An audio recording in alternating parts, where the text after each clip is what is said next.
Hey guys, and welcome back to another new video. In today's video I'm going to show you how to add sub pages in Notion, and it's pretty simple. So simply go to your Notion app,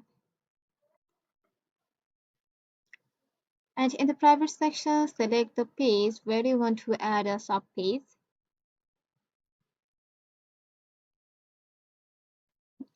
So in the private section here we can see this plus icon. Simply tap on here and give your sub page name.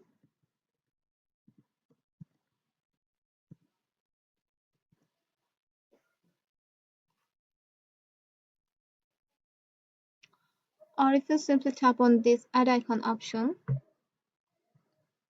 give a icon for your sub page.